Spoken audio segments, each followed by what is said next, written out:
Continuing our series on the book of Esther, we come to what is probably the last but one message.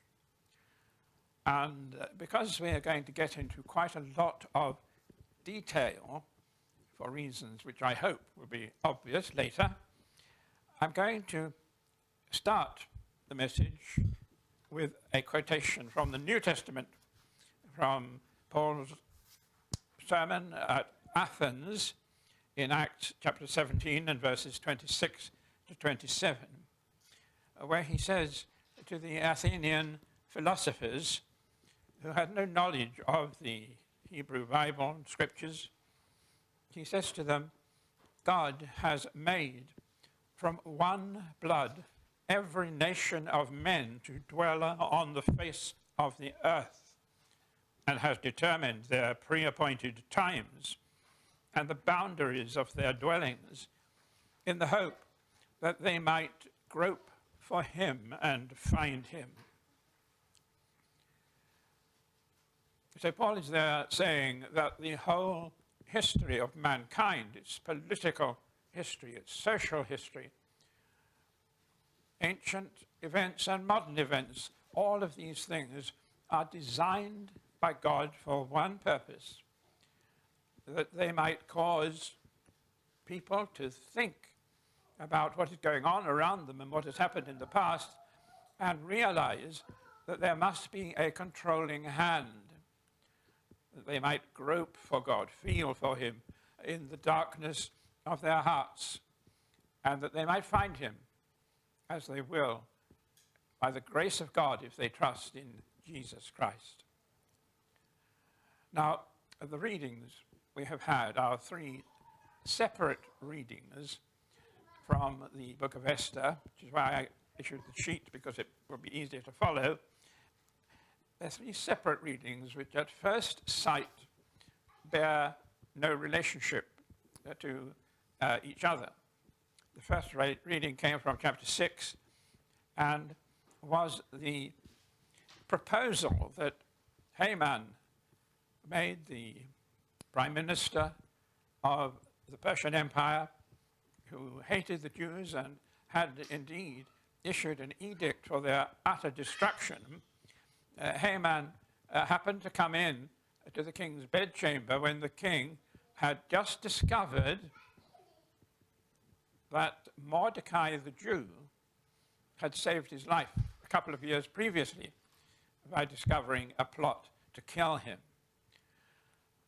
And he discovered that Mordecai had not been rewarded in any way for this act of loyalty. And he was so concerned that nothing had been done to reward Mordecai that rather than wait for the morning, he intended there in his bedchamber, around about midnight, I think, he intended to do something about it.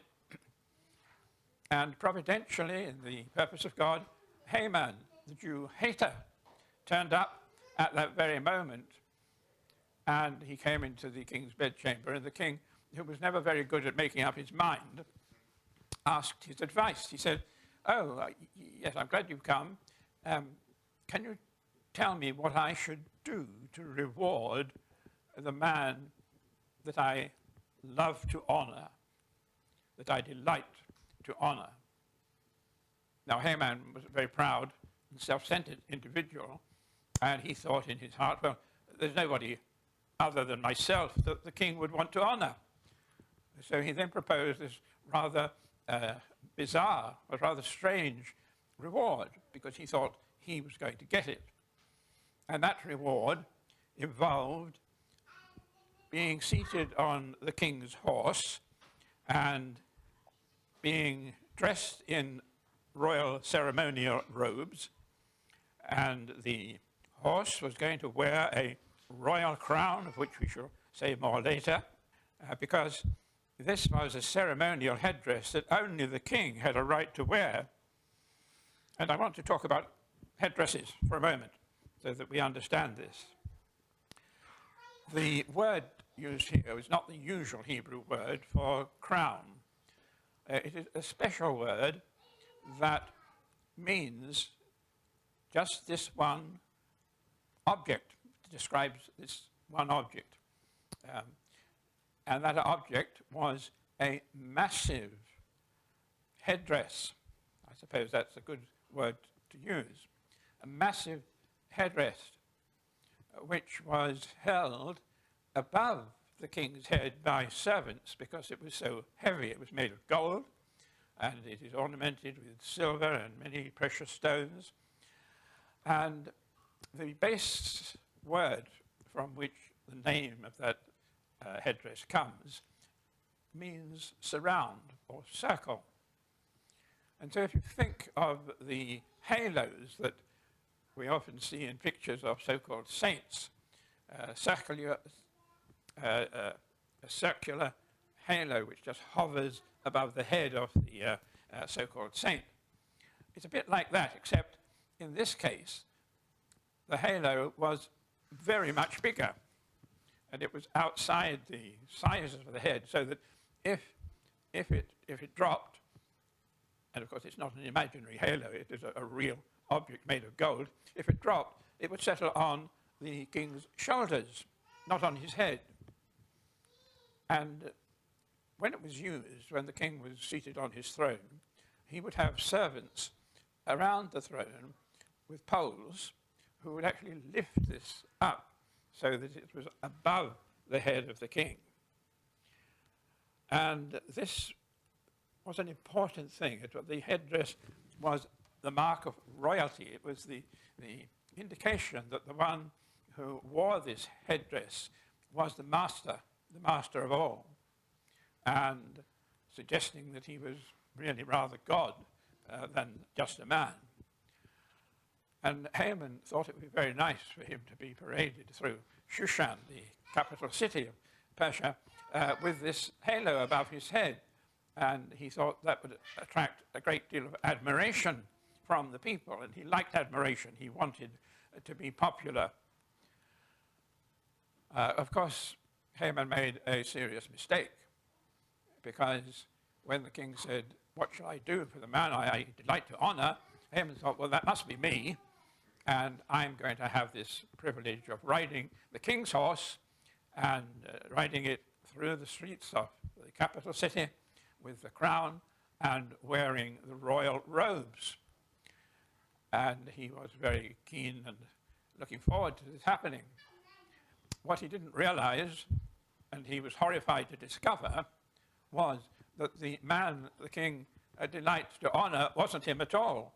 It was his arch enemy, Mordecai, the Jew. Well, that was the first of the three readings we had, the first of three events which at first sight appear to be unconnected, but which I want to show you are connected by a very strong rope chain, if you like, of circumstances, and which will enable us to understand Mordecai's role in the latter part of the book of Esther in a way that otherwise we shall not be able to. So here are things that are happening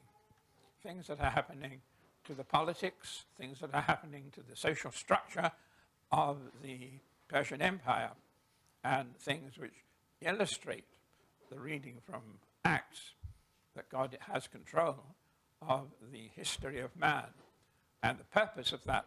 And that's what we want to remember throughout this message. The purpose of all these events we're describing in the book of Esther, the purpose is that people, human beings of all ages, should seek the Lord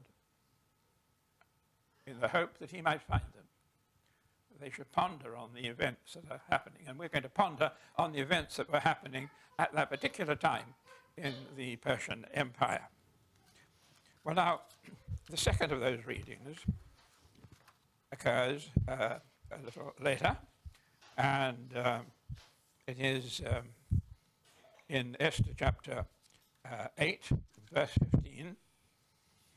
The second event, I'll call them events for simplicity, the second event was in that quoted verse, and we read there that Mordecai went out from the presence of the king.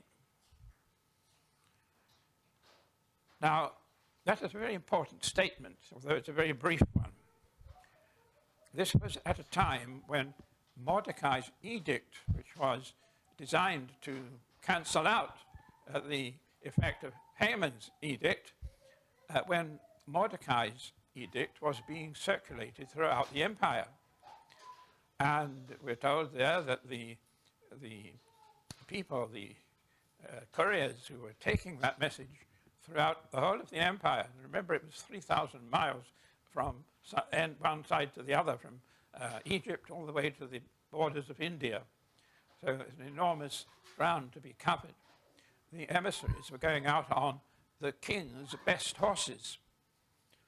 Now, we're not told when Mordecai goes out from the presence of the king, we're not told that there was a horse involved, but I'm suggesting that it was inevitable. It was necessary that if the emissaries, the couriers, were seated on the king's best horses, when Mordecai went out, then he would have to be seated on a horse. It was just taken for granted, if you like.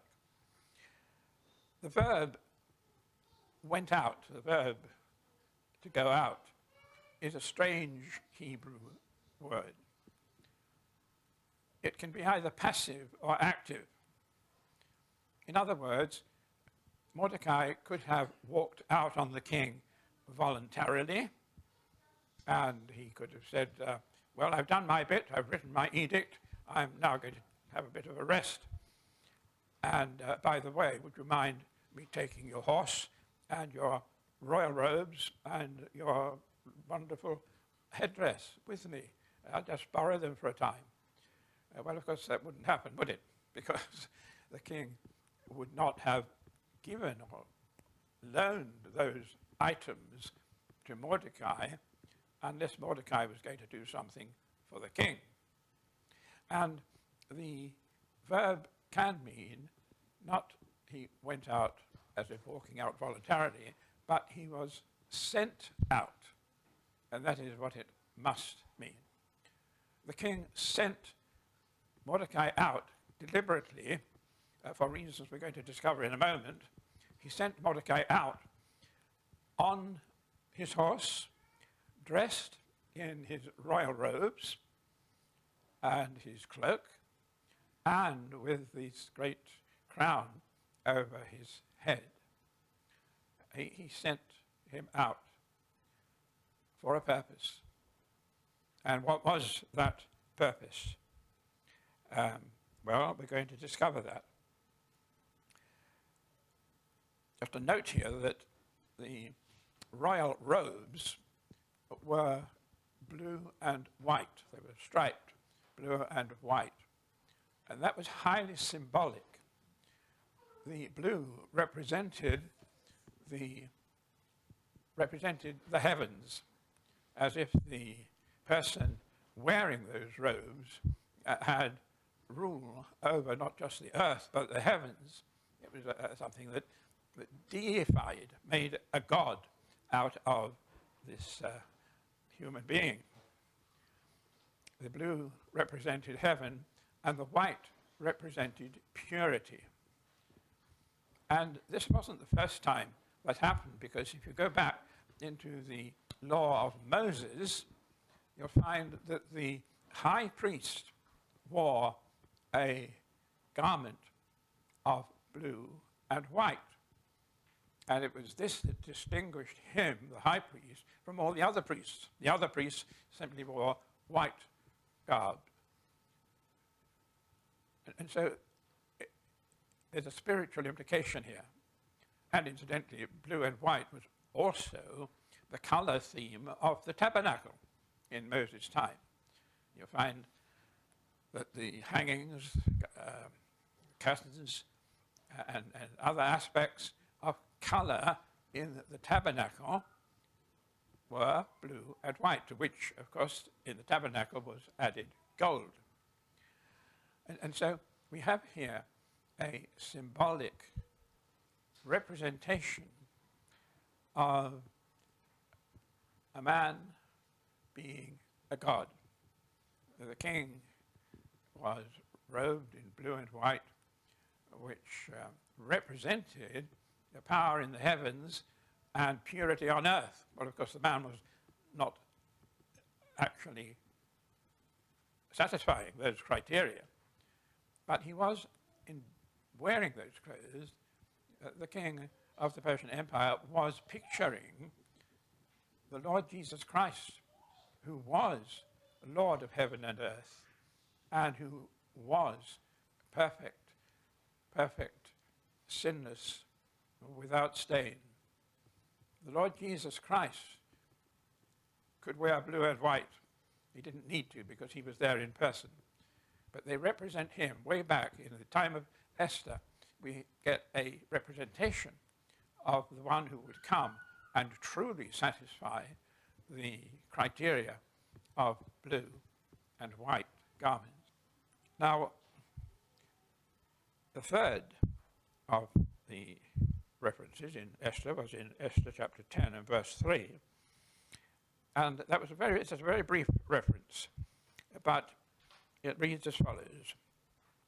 Mordecai the Jew was second in rank to King Ahasuerus, and he was great among the Jews and popular with the multitude of his brothers, for he sought the welfare of his people and spoke peace to all his people. Now, that statement is another important indication of the kind of changes that were taking place in the Persian Empire at that time. Because when it says he was popular with the Jews and then popular with the multitude of his brothers cannot possibly mean his brother Jews. He's already mentioned them. He wouldn't be writing, he was popular with the Jews, and he was popular with the Jews. So the brothers must be non-Jews who were delighted at Mordecai's appointment to be the political leader of the empire, delighted with him as a person, delighted with him as a prime minister, delighted with what he was doing and what he was promising to do. And that's very interesting, isn't it? Here is Mordecai speaking of non-Jews as his brethren, the brotherhood of all mankind. He was there anticipating the reality that we find in the Church of Jesus Christ, where there is no distinction of persons, where there is equality between people of different races, people of different eras, of course, people of different cultures, people who are very, very different, one from another, and yet they are united in the body of the church. And here we have an indication, a suggestion of that in the way Mordecai regarded the citizens of the empire. They were his brothers, all of them, Jews and non-Jews.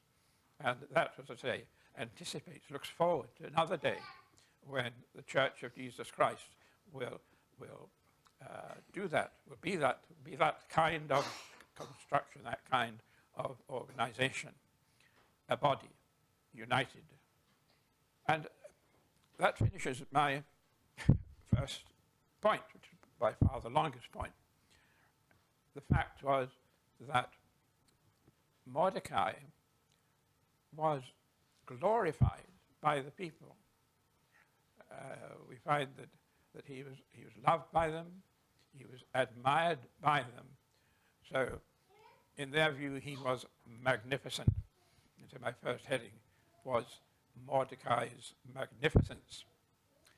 But then we have to move on to the second point, which is the king's concern. Why did the king send Mordecai out, arrayed in his royal robes and with the royal crown upon his head? Why did he do that? There must have been a purpose in it. He deliberately equipped Mordecai, sent him out to obtain the admiration and the thanks of the people of the empire, whoever they were. Well, the answer is that the king actually felt very vulnerable. You see, when the king looked at the situation, he saw that he had a lot of enemies because there were still many people in the various provinces of the empire who had joined and supported Mordecai, not out of love for the Jews, but out of fear for Mordecai. We saw that in a past episode. There were a lot of people out there who were pretending to support Mordecai and therefore pretending to support the king, whereas they were actually still hating not only Mordecai, in fact, not particularly were they hating Mordecai. He, after all, had won the battle and to some extent was to be admired. Their anger would be directed against the king, who had once supported Haman, and then, when he discovered his wife was a Jew, became a turncoat. He was, in their view, a traitor, if you like, to the cause of Haman. And their anger was fastened upon him. It was still hidden. It was like a volcano, if you like. A volcano which seems to be inactive, but underneath the surface crust there is boiling rock, ready to break out in a great volcanic eruption. And I think the king feared this. There were these hidden enemies who, if something happened to allow them to break out, they would immediately seek to depose and indeed kill, not Mordecai, but the king. And then the king thought again and said, well, what about the Jews? What about the people who genuinely supported Mordecai? Surely they would be grateful to me. The answer is no, they wouldn't, because they would blame the king for starting the whole story in the first place, for being so foolish as to give Haman, the Jew hater, permission to kill off the Jews. And they would remember that. Oh, okay, you might say it was an unfortunate error on the king's part, and indeed it was, but they wouldn't love him. Mordecai's supporters wouldn't love him. They would remember that he had once been on the side of those who would destroy and annihilate the Jewish people. So neither his enemies nor his so-called friends were going to be very supportive of the king. They both had a low opinion of the king. High opinion of Mordecai, yes, that's great. But behind that, there was the fear in the king's heart and mind that he was, in fact, likely to be thrown out of office and probably killed. His dynasty would be destroyed if ever these various people gained control, and Mordecai lost control. And so that was why he sent Mordecai out to represent him. He sent Mordecai out as an emissary. He sent Mordecai out with the desire that by going out and moving and riding among the people dressed as the king, Mordecai would be saying to the people, look, I am just the king's representative. All the good things I'm doing, all the good things I'm planning, all the changes for the good and the benefit of the citizens of the empire, these aren't my ideas, they're the king's ideas. And I'm here simply as the messenger.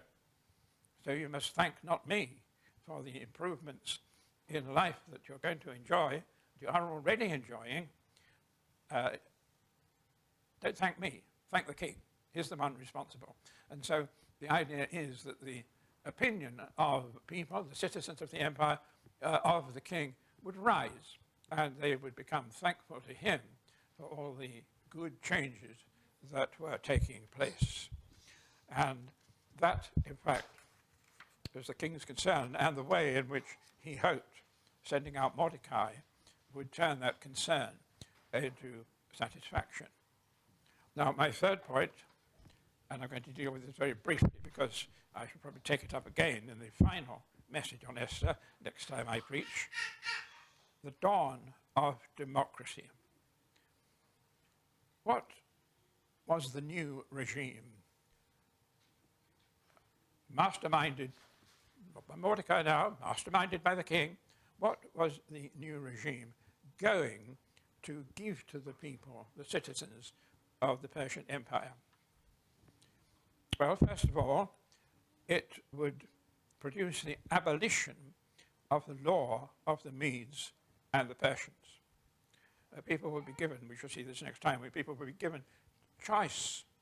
They would be able to turn down and refuse to obey an edict of the king. So that ill-intended measures or laws introduced by political leadership in error could be cancelled by those who made them or by appeal from those who had been wronged, tribes and individual people groups who felt they had been wronged. There was no appeal, of course, against the law of the Medes and the Persians. Once it was set and had to be carried out. That was gone. That would disappear. And the whole basis of law would be changed.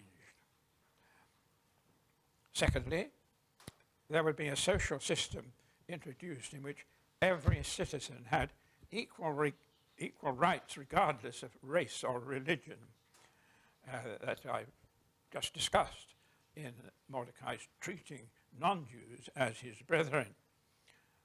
And that this would prevent any social group or tribe being victimized by a hostile royalty or politicians in the future.